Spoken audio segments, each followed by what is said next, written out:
What's up, everybody? Can't see anybody. So, like you said, this is my my first time doing comedy, and over the past couple weeks, I've been trying to develop sort of a little act, you know, for you guys. And what I realized is that your first time doing comedy is a lot like the first time you have sex. And you know, you Google it. Try to get some tips and tricks on what you should be doing. Then you get a chance to try it, right? So you give it a shot. You realize that the other person might not be having such a great time, but it feels good for you. So you want to keep going. You want to keep trying. And after like 5 minutes, you finish up and you leave the other person sitting in a dark room wondering what the fuck just happened. So, as you can see, I'm kind of a tall guy, and tall people have this weird connection. You know, when I walk into a room and I see a tall man, I give him this little tall guy nod, like, "What's up, man? I see you're tall there. That's cool."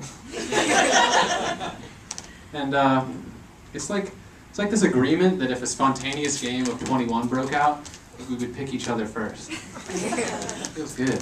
Feels pretty good. So short people, they feel like they got the rough end of the deal, and being tall is such an advantage, so they can use us for free labor, like we owe them for getting superior genes or something. And every time I go to a friend's house, they ask me, "Hey, dude, can you grab that light bulb up there and change it for me?" Or, hey, you think you could get that thing off the top shelf for me that I've never been able to reach?" And I just think to myself, how the fuck did you get that up there in the first place? Do now what you did then, so I don't have to be bothered.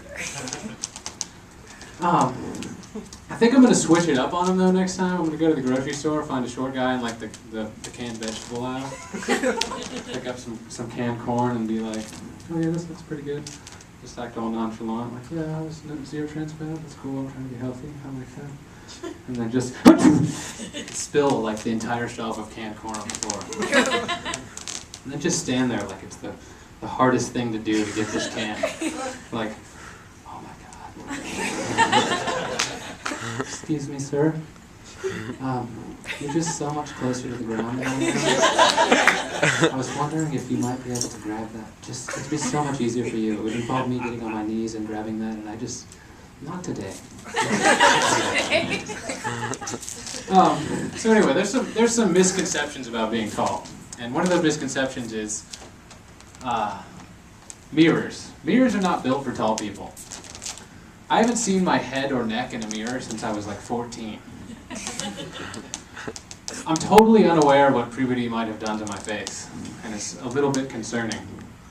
Another thing is that women seem to think that tall guys have big penises.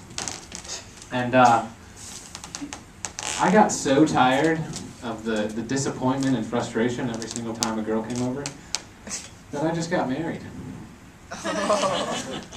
But she has small hands, and it makes me feel good.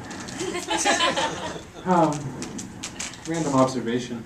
Has anybody ever noticed the inverse relationship between the amount of poop produced and the amount of toilet paper required?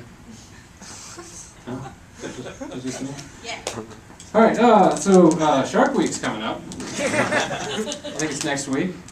And every time Shark Week comes around, I always watch the shows and I wonder, why the fuck do seals swim with sharks? Seriously, I know they're trying to get food, whatever, that nonsense. If I were a seal, I'd be a fucking cannibal seal. Hang out on the beach, wait for the little fleshy bits of other seals to wash up, eat that shit. The other seals might be a little bit offended, but you know, that's alright, I'm cool with that. Just be like, "Hey man, that's Jerome, you can't be eating Jerome, that's not cool. That's not cool at all." And I'll just be like, "Dude, I'm the fucking crazy one, you're the one swimming with sharks." Speaking of seals, Trojan condoms. What's up with their brand name? Has anybody ever heard the Trojan horse story? Yeah? Yep. This giant piece of wood penetrates the city of Troy.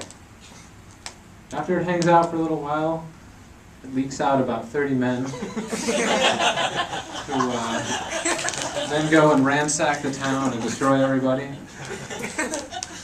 And I'm not sure about you all, but penetration and leakage is not exactly what I look for in a condom. I think they could have reconsidered the name and maybe named it like Alcatraz. No. Alright, so anyway, now's the time where I leave you guys in the dark wondering what the fuck just happened. Thank you again. My name's Chuck Porter.